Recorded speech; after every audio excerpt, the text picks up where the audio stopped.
사랑하는 여러분, 이제 영광교회는 2주 후에 직분자 이제 선거가 있습니다.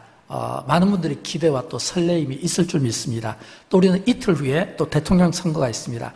저는 대통령 선거에 임하는 마음도 그렇고 또 영광교회 또 일꾼들을 세우는 마음도 그렇고 우리 마음에 기쁨이 있었으면 좋겠어요. 기쁨이. 며칠 전에 사전투표가 있었잖아요. 제가 이렇게 가까운 또 이렇게 사전투표 그 현장을 또 이렇게 좀 갈 일이 있어서 가게 되었는데, 거기 보니까 굉장히 많은 분들이 막 줄을 서 있더라고요. 근데 제가 표정을 봤거든요. 근데 표정이 보니까 굉장히 기뻐하는, 뭔가 이렇게 좀 표정이 정말 이렇게 행복해하는 이런 표정들을 보게 되었습니다. 우리가 누구를 선택하든 내가 누구를 선택한다 또는 나의 어떤 주권으로 누군가를 세운다라고 했을 때는 그 세우는 사람의 기쁨이 있지 않겠습니까? 그런데 이 기쁨이 저는 우리 영광교회 또 일꾼 세운데도 이 기쁨이 동일하게 적용되기를 주님의 이름으로 축원드립니다. 그러기 위해서는 무엇보다 우리가 질문을 좀 던져봐야 돼요. 어떤 질문이냐면 교회 일꾼을 누가 세우는가? 여러분, 교회 일꾼을 누가 세울까요? 내가 세웁니까? 하나님이 세웁니까? 이 가운데 그런 분이 없기를 바라지만 혹시라도 내가 교회 일꾼을 세운다? 절대 그런 생각은 안 해야 돼요. 만약 내가 교회 일꾼을 세운다면 우리는 다시 한번 하나님의 말씀으로 우리가 교정을 받을 필요가 있습니다.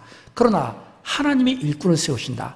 하나님이 세우신다면 반드시 이 생각이 필요합니다. 그건 뭐냐면 하나님이 세운다면 내 생각과 다를 수 있습니다. 내 생각과 다를 수 있어요. 왜 내 생각과 다를 수 있어요? 우리는 드러난 외적인 모습만 보잖아요. 그러나 하나님은 우리의 중심을 보시는 분이거든요. 그래서 사무엘상 16장 7절에 보면 사람은 외모를 보거니와 나 여호와는 중심을 보느니라 이렇게 말씀하고 있잖아요. 여러분, 사람의 한계는 외모입니다. 근데 여러분 아십니까? 이 말씀을 누구에게 했냐면 그 당시 최고의 많은 사람들에게 존경받는, 기도를 많이 하는 이런 영적인 이 선지자 사무엘 선지자에게 하나님이 이 말씀을 주신 거예요. 그리고 이 말씀에 대한 깨달음을 가지고 사무엘 선지자가 이새의 집에 찾아가서 이새의 아들들에게 이새에게 이야기합니다. 여기 있는 아들들이 전부 다냐라고 했을 때 이새가 뭐라고 이야기했냐면 사무엘상 16장 11절 끝에 보면 막내가 남았는데, 이 말은 사무엘 선지자가 이새의 아들 가운데 하나에게 왕으로 세우기 위해서 기름을 부으러 갔는데 아들들이 다 서 있는 거예요. 근데 서 있는데 한 사람이 없어요. 막내. 그래서 이게 다냐 하니까 아닙니다. 막내가 있어요. 근데 그 막내는 양을 지키는 자이다. 이렇게 이야기하거든요. 양을 지키고 있습니다. 이 말은 양을 지키기 때문에 오지 못했다는 거예요. 여러분, 지금 이 다윗이 양을 지킨다는 이 표현이 여러분에게 어떻게 들립니까? 혹시 인상적으로 들리지는 않을까요? 양을 지킨다고? 인상적으로. 왜냐하면 하나님께서 다윗의 그런 모습을 굉장히 좋아하셨을 것 같아요. 왜냐하면 우리가 사도행전 13장에 보면 22절에서 이런 말씀이 나오거든요. 사도행전 13장 22절 말씀을 우리 같이 한번 읽어보도록 합니다. 내가 이새의 아들 다윗을 만나니 내 마음에 맞는 사람이라 내 뜻을 다 이루리라 그랬거든요. 저는 이 말씀이 조금 전에 사무엘상 16장 11절에서 다윗이 지금 양을 지킵니다. 그것 때문에 사무엘 선지자 앞에 나오지 못한 것도 굉장히 인상적이고, 또 지금 이 사도행전 13장 22절에서 내가 이새의 아들 다윗을 만나니 마음에 맞는 사람이다. 이 말은 두 가지 시제가 있는데, 마음에 맞는 사람이라는 것은 과거 시제로 과거에 다윗이 했던 어떤 일의 결과로 내 마음에 쏙 들었고, 그래서 내 뜻을 다 이루리라 라고 했을 때 이거는 시제가 미래잖아요. 아직 이루어지지 않은 미래에 하나님의 뜻을 이루는데 다윗을 사용하고 싶다, 이런 뜻이거든요. 이 말은 다윗에게 굉장한 칭찬과 함께 과거의 일로 내 뜻을 이루라, 미래의 약속의 말씀을 지금 하나님께서 다윗에게 주시는 것을 볼 수 있는 겁니다. 저는 그런 것처럼 우리가 선거에 임할 때, 선거에 임하는 여러분 모두는 우리가 지금까지 영광교회에서 이렇게 쓰임받았던 분들의 그 과거의 일, 헌신을, 그 봉사를 기억하면 좋겠어요. 그리고 또 그 헌신을 기억함으로써 미래에 진짜 영광교회를 위해서, 다음 세대를 위해서 쓰임받을 이런 이 일꾼들을 또 세우는데 저와 여러분이 선한 마음을 가졌으면 좋겠어요. 왜냐하면 이 다윗이 지금 그가 양을 지킵니다 라는 이 말 속에는, 이 다윗에게는 굉장히 흔들리지 않는 이런 어떤 일에 대한 성숙함과 능숙함과 책임감이 그 안에 따른 걸 보거든요. 왜냐하면 지금 이새가 사무엘 선지자에게 지금 여기에 선지자가 지금 우리 아들들을 불렀는데 면접 보기 위해서 다 왔습니다. 근데 하나가 안 왔어요. 근데 그 하나는, 그 막둥이는 지금 자기 일을 하기 위해서 양을 지킵니다. 이 표현이 이 시편에 보면 어떤 표현으로 나오냐면 시편 78편 72절에서 보면 이 다윗의 마음, 그의 그 성실함을 우리에게 보여주는데 우리 같이 한번 읽어보도록 할까요? 그가 그들을 자기 마음의 완전함으로 기르고 그의 손의 능숙함으로 그들을 지도하였도다. 아멘. 이렇게 됐거든요. 그가 지금 자기 마음의 완전함으로 그리고 손의 능숙함으로 그들을 지도했다. 저는 이 표현이, 이 다윗이 그가 얼마나 참 성숙하게 그리고 얼마나 완전함으로 얼마나 그 일에 대한 그 능숙함을 가지고 그가 하나님 앞에 쓰임을 받았는가라고 하는 겁니다. 사랑하는 여러분, 일꾼은 내가 세우는 게 아닙니다. 하나님이 세우는 거예요. 그러나 내 생각과 다를 수가 있어요.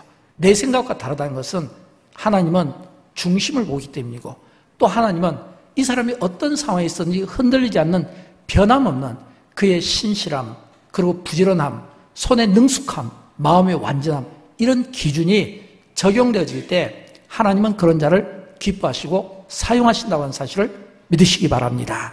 그 다음에 두 번째는 교회 일꾼은 그 기준은 누구인가라고 했을 때 저는 이 교회 일꾼의 기준은 반드시 예수 그리스도가 되어야 된다고 믿습니다. 예수 그리스도.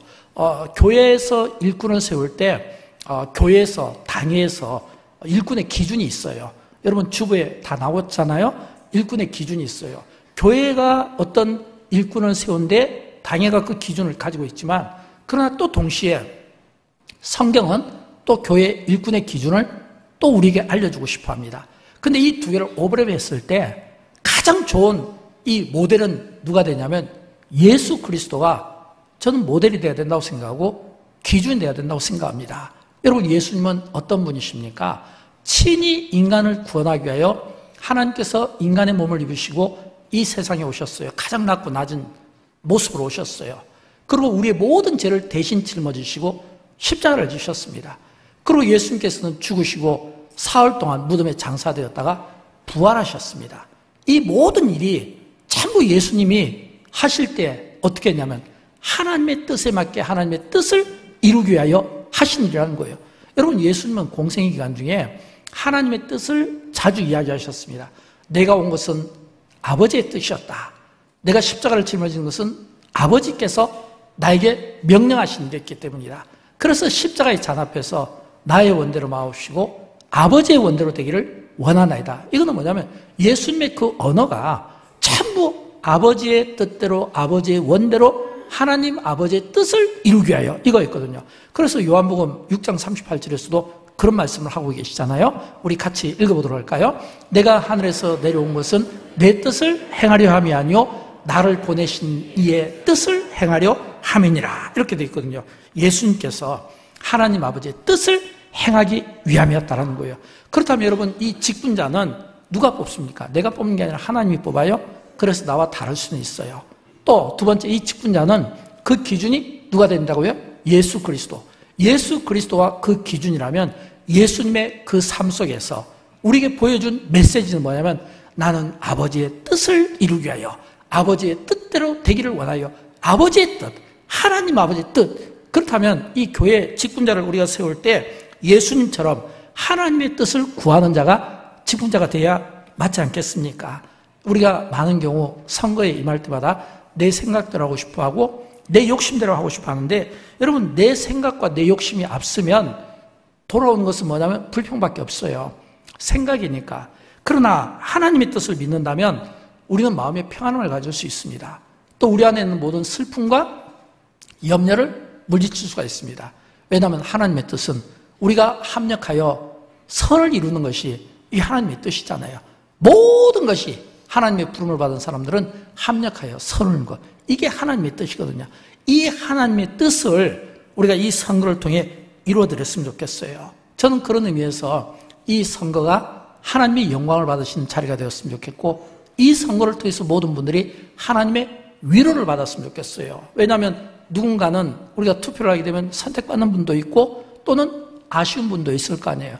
선택받는 분들은 겸손함으로 영광을 하나님께 올려드리고 또 아쉬운 분들은 또 그거를 인정하고 또 뭐냐면 하나님의 그 뜻에 순종적인 이런 이 태도를 보이고 그리고 하늘로부터 임하는 성령의 위로하심이 모든 분들에게 있었으면 좋겠어요. 여러분 왜 이런 기준이 필요할까요? 이런 기준을 필요한 것은 우리는 기독교인입니다. 우리가 기독교인이라는 것은 우리는 이 세상에 살아가고 있지만 세상을 상대하지만 그러나 또 동시에 우리가 기억해야 될 게 있어요. 그게 뭐냐면 우리는 하나님을 상대하는 사람이다. 왜냐하면 세상 사람들이 우리를 보지만 하나님이 우리를 보신다는 거예요. 그래서 우리는 이 세상에서 그리스도인의 이 삶이 참 많은 절제가 필요하고 인내가 필요하고 겸손이 필요한 것은 사람들이 우리를 보는 것이 아니라 하나님이 우리를 보시고 우리를 보시는 하나님은 그 기준이 우리 마음의 내면의 상태를 보는 거예요.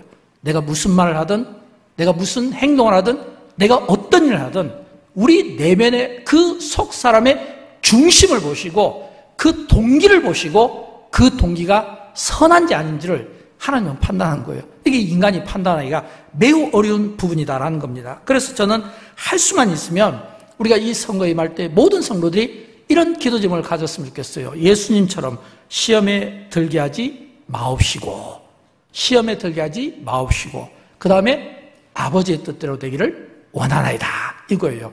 아버지의 뜻대로 되기를 원하나이다. 왜냐하면 우리가 시험에 들지 않고 아버지의 뜻대로 되기를 원하는 것은 우리가 경쟁의 대상을 사람으로 보지 않고 하나님으로 보기 때문입니다. 사랑하는 여러분, 저는 우리가 이렇게 교회 일꾼들을 세우기 위해서 많은 분들을 기도 가운데 후보로 세우고 또 많은 분들을 또 교회가 세우게 될 때 저는 이런 모든 되어진 일들이 경쟁 관계가 아니라 굳이 경쟁을 해야 된다면 사람과 하는 경쟁이 아니라 하나님과 하는 경쟁. 이 야곱이 야복강가에서 하나님과 막 씨름을 했잖아요. 그런 것처럼 우리 그리스도인들은 세상을 상대하지만 그러나 하나님을 상대하는 사람 되고 하나님과 상대하며 하나님 주시는 그 영권과 주시는 그 힘으로 우리가 세상을 이겨내갈 수 있는 이런 영권의 사람들이 저는 저와 여러분 우리 모두가 되기를 주님의 이름으로 축원드립니다. 이런 믿음의 성숙함을 우리에게 보여줘야 되는 거예요. 자, 그렇다면 우리는 또 질문이 있습니다. 그러면 목사님 왜 교회 일꾼이 필요한가요? 교회 일꾼이 꼭 필요합니까? 꼭 이런 방법들을 사용해야 되나요? 저는 교회 일꾼이 필요하다고 믿습니다. 왜냐하면 초대교회가 모델이잖아요. 근데 이 초대교회가 굉장한 부흥을 이뤘거든요. 근데 이 초대교회가 굉장한 부흥을 이루었는데 이 초대교회가 그 부흥 가운데 조직교회였다는 겁니다. 조직교회. 조직교회였다는 것은 적어도 3가지 이상의 부류의 조직이 있었다는 거예요. 첫째는 사도 그룹이 있었고 두 번째는 제자 그룹이 있었고 세 번째는 무리 그룹이 있었던 거예요. 그러니까 사도, 제자 또는 일꾼, 무리 그룹이 있었는데 이 각각이 질서 있게 자기에게 주어진 그 역할을 잘 수행함으로써 교회를 건강하게 다지고 영향력 있게 그 교회가 쓰임을 받았다는 겁니다. 먼저 사도의 역할을 한번 보겠습니다. 그럼 여러분 사도의 역할은 뭘까요? 초대교회의 사도의 역할은요, 기도하고 말씀 전하고 안수하는 일이었습니다. 이게 초대교회의 역할이었어요. 자, 우리 사도들의 그 역할을 4절과 6절에서 같이 읽어보도록 할까요? 우리는 오로지 기도하는 일과 말씀 사역에 힘쓰리라. 사도들이 기도하고 그들에게 안수하니라 그랬잖아요. 여러분, 이 사도의 일이 뭐냐면 기도하고 말씀 전하고 안수하는 거예요. 그래서 교회가 이 사도의 역할을 사도들이 잘 감당하면 그 교회는 건강하고 하나님의 뜻에 맞고 하나님이 기뻐하시고 성도들이 기뻐하는 교회가 될 수밖에 없는 겁니다. 두 번째는 일꾼의 역할이 있어요. 이 일꾼의 역할은 사도들이 기도하고 말씀을 전하는 일이라면 일꾼은 구제하고 봉사하는 일을 맡게 되는 겁니다. 왜냐하면 이 초대교회가 교회가 성장하고 부흥하니까 이제는 많은 일들을 감당해야 되는 거예요. 근데 그 많은 일들 가운데 특별히 그 당시는 어려운 분들이 많았거든요. 구제하는 일들이 많았어요. 봉사하는 일들이 많았어요. 이걸 사도가 혼자 감당할 수가 없어요. 그래서 사도들이 이제 다 무리를 모아놓고 이야기를 한 거예요. 어떤 이야기냐면 우리가 기도하고 말씀 전하는 일을 할 테니까 이제 여기서 구제와 봉사를 맡겨서 일할 일꾼들을 세우자라고 했을 때 이 성도들이 뭐냐면 굉장히 기뻐했거든요. 그래서 그 기준이 뭐냐면 6장 3절입니다. 자, 어떤 기준에서 세우는지 우리 같이 읽어보도록 할까요? 형제들아, 너희 가운데서 성령과 지혜가 충만하여 칭찬받는 사람 7을 택하라. 우리가 이 일을 그들에게 맡기고. 아멘. 여러분, 이게 지금 이 일꾼의 기준입니다. 제자의 기준이에요. 그 기준이 뭐냐면 성령 충만, 지혜 충만, 그리고 사람들에게 칭찬받는 사람. 이 말은 뭐냐면 교회 일꾼이 세워질 때 그냥 세워지는 게 아니라 구제와 봉사일을 감당케 하기 위해서 성령 충만한 자가 필요하다는 거예요. 저는 여러분 영광교회가 일꾼들이 세워질 때 성령 충만한 분들이 많이 되었으면 좋겠어요. 성령 충만하다는 것은 여러 의미가 있습니다. 성령 충만하려면 무엇보다 기도를 많이 해야 되겠죠. 기도와 찬양, 말씀으로 준비가 돼야 되겠죠. 그리고 저는 이 성령 충만의 그 모델을 스데반 집사로 보고 싶어요. 왜 스데반 집사로 보고 싶냐면 사도행전 6장 15절을 보면 여러분 이 스데반이 그 사람들이 자기에게 막 돌을 던지고 자기를 죽이러 갈 때 그 모습이 어떤 모습이냐면 여기 천사의 얼굴과 같더라 이렇게 되어 있거든요. 천사의 얼굴과 같더라. 저는 이 모습이 성령 충만한 모습이라고 생각합니다. 성령 충만하다는 것은 이 스데반처럼 천사의 얼굴처럼, 이건 뭐냐면 우리가 외형적으로 드러난 어떤 아름다움을 이야기하는 게 아니라 이 천사의 얼굴이라는 것은 그 안에 있는 내면과 인격과 삶과 신앙이 천사의 얼굴처럼 팍 빛나는 이런 모습 있잖아요. 그런 모습을 이야기하는 거예요. 그 다음에 두 번째는 지혜 충만한 자가 필요합니다. 지혜, 여러분 이 지혜는 성경에 보면 잠언에 보면 하나님이 주시는 것으로 되어 있습니다. 지식과 달라요. 지식은 내가 노력해서 습득해서 얻는 거라면 지혜는 하나님이 주시는 겁니다. 저는 특별히 이 지혜가 정말 충만한 분들이 영광교회에 많았으면 좋겠어요. 두 가지 면에서 필요합니다. 하나는 이 지혜가 충만하다는 것은 뭐냐면 분별력을 이야기하는 거예요. 왜냐하면 이 세상을 살아갈 때 옳고 그름을 분별할 수 있고 선과 악을 분별할 수 있고 잘된 것과 잘못된 것을 분별할 수 있는 그 분별할 수 있는 그 기준점이 필요해요. 저는 여러분 모두가 성령 충만함과 함께 하나님이 주시는 지혜로 이런 분별의 영을 받기를 진심으로 축복합니다. 그러면서 또 동시에 우리가 지혜를 이야기할 때는 여러분 저분이 진짜 지혜 있어 할 때 우리는 그 지혜를 어디에서 봅니까? 언어 생활을 통해서 보는 겁니다. 그래서 우리는 사람들의 언어 생활에 특별한 관심을 가져야 돼요. 왜냐하면 사람들은 전부 행위보다는 말을 통해 하게 되고 상처받는 것도 말 때문에, 마음에 막 분노를 일어나는 것도 마음 때문에, 시리에 빠지는 것도 말 때문에 이 언어거든요. 그러니까 사실은 이 지혜가 우리의 삶을 통해 드러날 때는 언어로 드러나기 때문에 우리의 언어 생활이 점검을 받아야 되는 거예요. 저번에 저 언어 생활이 옳은가 아닌가, 사람을 살리는 언어를 쓴가, 아니면 사람을 깎아내는 언어를 쓴가, 사람을 축복하는 언어를 쓴가, 아니면 사람을 비난하는 언어를 쓴가.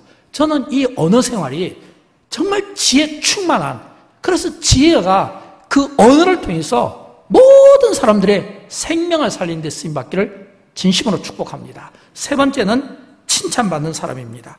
저는 이 지혜 충만, 성령 충만한 것과 못지않게 칭찬이 참 중요한 것 같아요. 왜냐하면 여러분 다윗도 칭찬받았잖아요. 내 마음에 맞는 사람이라. 이건 칭찬이잖아요. 내 마음에 맞는 사람이라.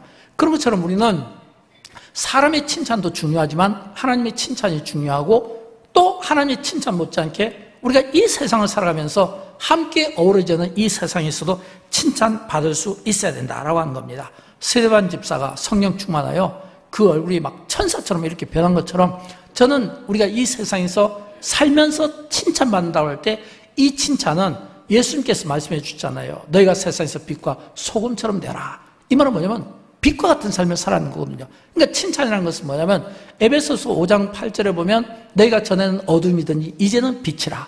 빛의 열매는 모든 착함과 의로움과 진실함이 있느니라. 이렇게 이야기하거든요.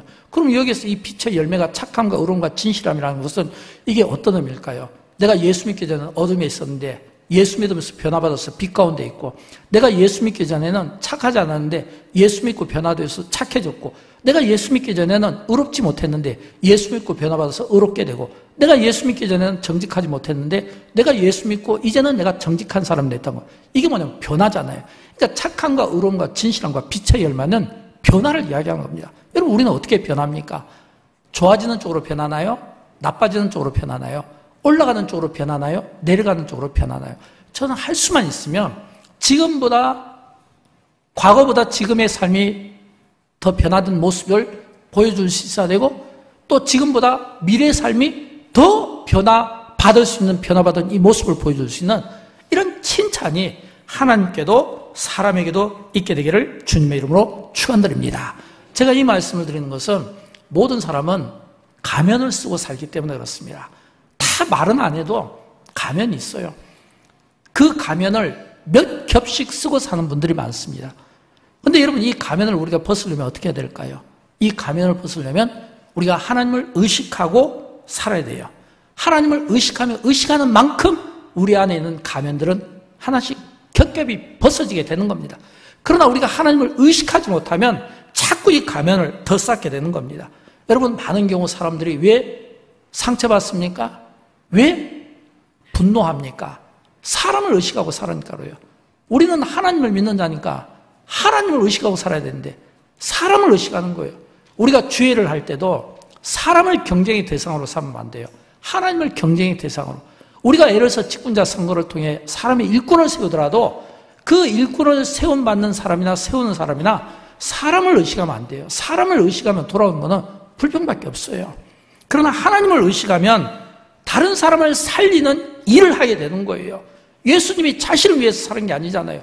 하나님의 뜻을 이루기 위한 자신의 삶은 이기적인 삶입니다. 하나님의 뜻을 이루기 위하여 자기를 희생시킨 삶은 이타적인 삶입니다. 우리 그리스도인들은 이기적인 나 중심의 삶이 아니라 내 욕심을 내려놓고 하나님의 영광을 위하여 이웃의 행복을 위하여 다른 사람들을 살리는 이런 이타적인 이 삶을 우리는 살아들일 수 있어야 된다라고 하는 것입니다. 저는 저와 여러분 우리 모두가 이번에 이 영광교회 이 직분자 이 선거를 통해 많은 사람들을 살리는 이런 이타적인 이 삶으로 사람을 의식하고 경쟁하는 것이 아니라 하나님을 의식하며 하나님과 영적으로 싸워서 이길 수 있는 그런 은혜가 여러분 모두에게 있게 되기를 주님의 이름으로 축원드립니다. 세 번째는 무리의 역할이에요. 저는 이게 제일 중요하다고 생각합니다. 여러분, 초대교회가 조직교회였습니다. 사도도 있었고 일꾼 또는 제자도 있었고 무리도 있었어요. 그런데 여러분 아십니까? 이 무리가 두 가지 일을 해요. 예수님 당시에는 항상 주변에는 무리와 제자가 있었어요.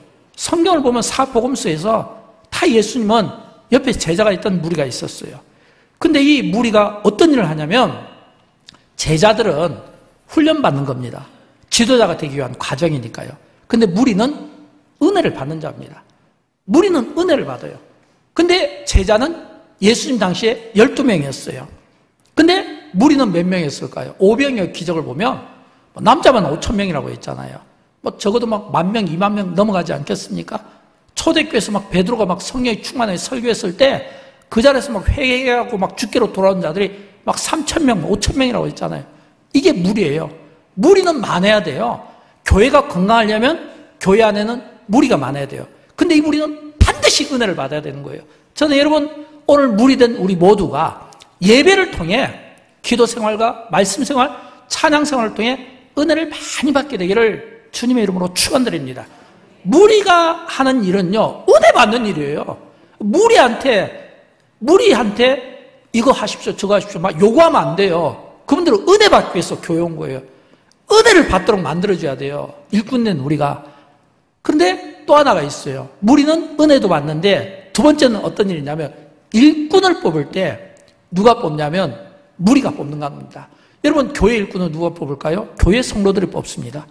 영광교회 일꾼은 누가 뽑을까요? 영광교회 성도들이 뽑습니다. 근데 영광교회 성도들이 누굽니까? 다 여기에 나오는 이 무리에 해당된다라고 하는 것입니다.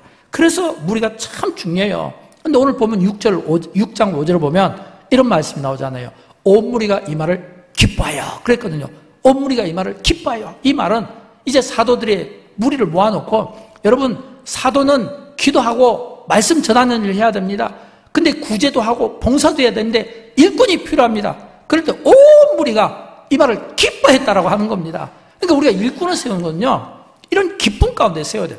설레임 속에 있어야 돼요. 왜냐하면 그 기쁨 속에 기뻐하여 일꾼을 세웠다는 거예요. 그런데 놀라운 것은 초대교회가 이렇게 일꾼을 세우니까 어떤 일이 일어난 줄 압니까? 오늘 본문 마지막 절인데 7절에 이런 말씀이 나오죠. 같이 읽어보도록 할까요?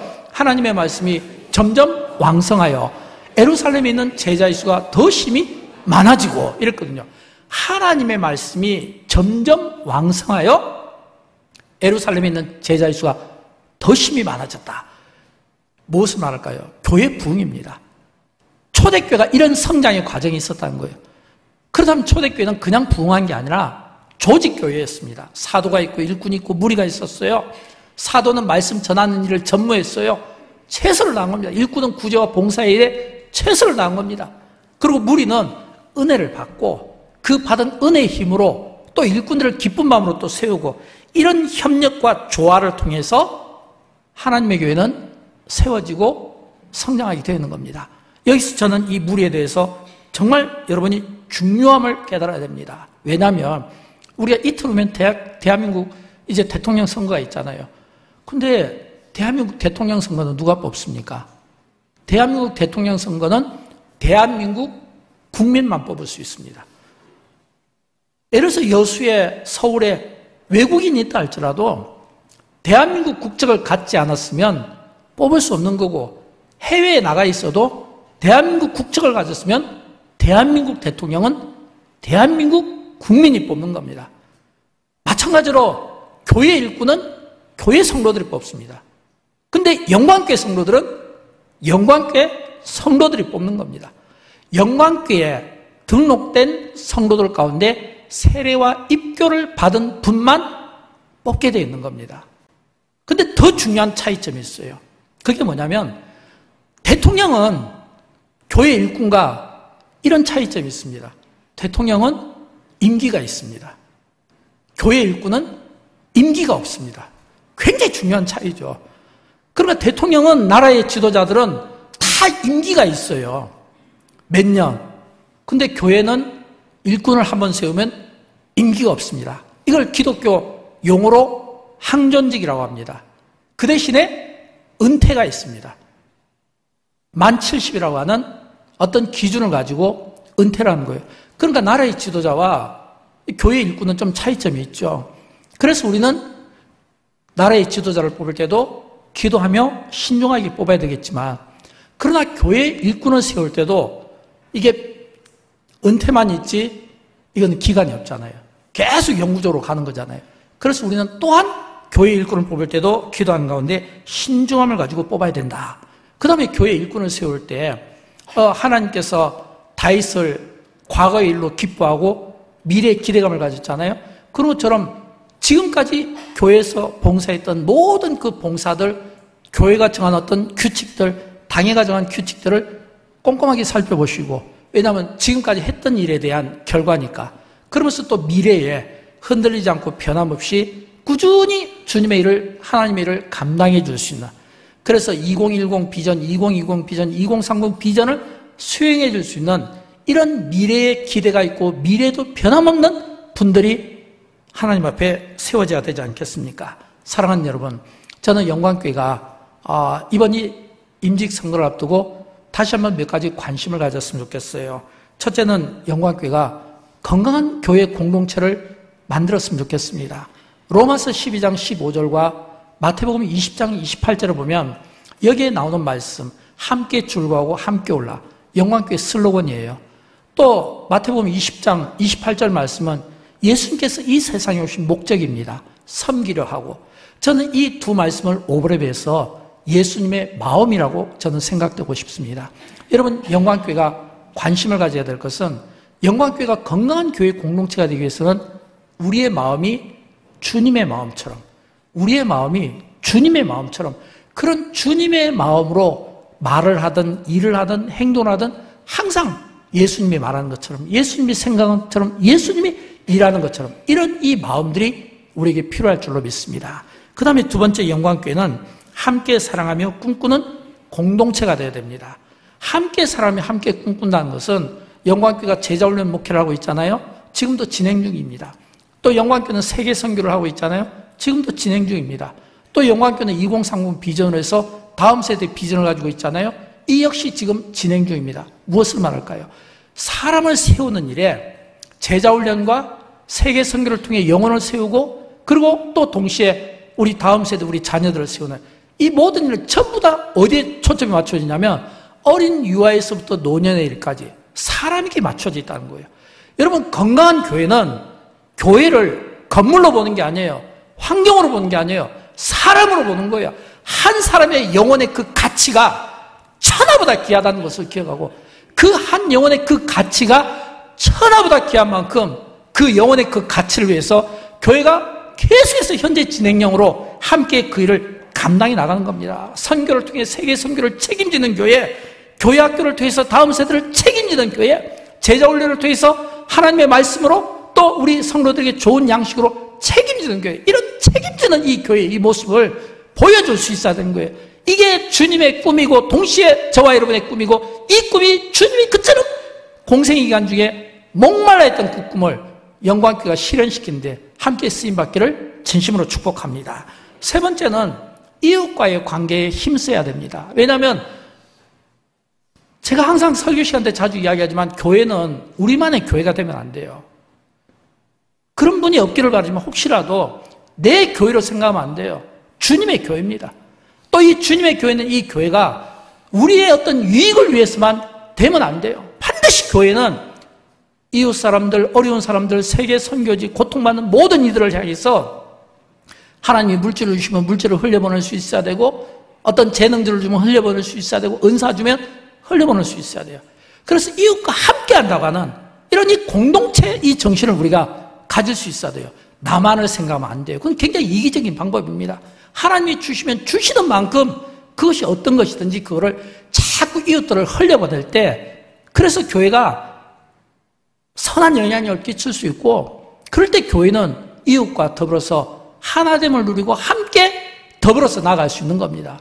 우리만의 교회, 우리를 위해서, 우리 교회만을 위해서 이런 단어들은 절대로 우리가 교회 안에서 사용하면 안 되는 겁니다. 저는 할 수만 있으면 정말 이 이웃과의 관계에 대해서 우리가 조금 더 힘쓰고 노력함으로 말미암아 정말 주님 오시는 그날까지 이 선한 영향력을 마음껏 행사할 수 있기를 주님의 이름으로 축원드립니다. 마지막으로 네 번째, 기도에 힘써야 됩니다. 여러분, 우리가 임직 투표 있잖아요. 그래서 우리는 임직자들을 위해서 기도를 많이 해야 됩니다. 대통령 선거가 있죠. 기도를 많이 해야 됩니다. 그러나 우리가 이런 특별한 제목을 놓고 기도를 많이 할 때 더더욱 우리가 많이 해야 될 게 있어요. 그건 뭐냐면 제가 말씀드렸잖아요. 이웃과의 관계에 힘써야 된다고요. 모든 이렇게 우리 영광교회가 기도 분위기가 있고 기도를 많이 할 때 이 기도가 우리만의 기도가 아니라 이때에 우리는 더 힘써서 대한민국을 위해서도 기도하고 여수를 위해서도 기도하고 영광교회를 위해서도 기도하고 다음 세대를 위해서도 기도하고 병자들을 위해서도 기도하고 모든 이들을 위해서 이럴 때 이 기도를 많이 해야 되는 거예요. 제가 웬만하면 설교 시간 때 이렇게 기도 제목을 잘 적진 않는데 제가 시간상 여러분에게 좀 읽어드리도록 하겠습니다. 여러분, 우리나라를 위해서 이렇게 기도해 주십시오. 우리 1, 2, 3번을 같이 한번 읽어보도록 할까요? 하나님의 주권과 섭리를 믿사오니 이 땅에 하나님의 뜻과 공의가 드러나게 하옵소서. 경제적인 어려움과 사회적 혼란 속에서 고통받는 사람들을 위로하여 주옵소서. 대한민국의 미래를 위하여 기도하는 마음으로 선거에 임하게 하옵소서. 또 여수시를 위해서 이 기도를 드려주시기 바랍니다. 같이 읽습니다. 경기 침체로 위기에 몰린 여수 국가산단이 극복되게 하옵소서. 자영업자 영세상인의 안정과 지역경제의 회복을 주옵소서. 또 선거를 위해서 함께 읽어주십시오. 선거의 모든 과정이 정직하게 진행되게 하옵소서. 사람이 기준을 정해도 세우시는 분은 하나님이심을 믿게 하옵소서. 그 다음에 병자를 위한 기도를 함께 읽습니다. 영육과 마음의 병으로 고통 중에 있는 자들을 주님의 피 묻은 손으로 만져주시는 은혜를 입고 치유를 받게 하옵소서. 치료를 앞둔 분들의 정확한 진단과 처방, 수술 등으로 빠른 회복을 주옵소서. 입원 환자와 요양병원에 계신 분들의 안전과 회복을 주옵소서. 다음 세대를 위한 기도 같이 읽습니다. 빛의 자녀로 착함과 의로움과 진실함으로 세상을 밝히는 세대가 되게 하옵소서. 다음 세대가 신앙교육을 잘 받아서 올바르게 자라나게 하옵소서. 지혜와 지식의 풍성함으로 미래의 주역으로 쓰임받게 하옵소서. 이제 마지막 영광교회를 위한 기도 함께 읽습니다. 모든 성도들이 예배의 자리를 넘어 섬김의 자리로 나아가게 하옵소서. 함께 즐거워하고 함께 우는 공동체로 이웃을 돌보고 더 나은 미래로 나아가게 하옵소서. 가정을 살리고 시대를 치유하며 희망을 선포하고 빛과 소금처럼 쓰임받게 하옵소서. 이 기도를 저는 2주 동안 우리 대한민국을 위해서, 여수를 위해서, 병자를 위해서 다음 세대를 위하여 또 영광교회 직분자 성도를 위해서 영광교회를 위해서 2주 동안 이 기도를 함께 드려주시기 바랍니다. 이제 교회 홈페이지에 들어오면 이 기도를 올려놓게 될 텐데 같이 읽으면서 기도해 주시고, 그래서 하나님의 영광이 우리가 무슨 일을 하든지 그 일에는 반드시 우리의 기도가 시작되고 우리의 기도를 통해 역사하시는 하나님을 향하여 온 무리가 기뻐하는 그런 은혜가 여러분에게 있게 되기를 주님의 이름으로 축원드립니다.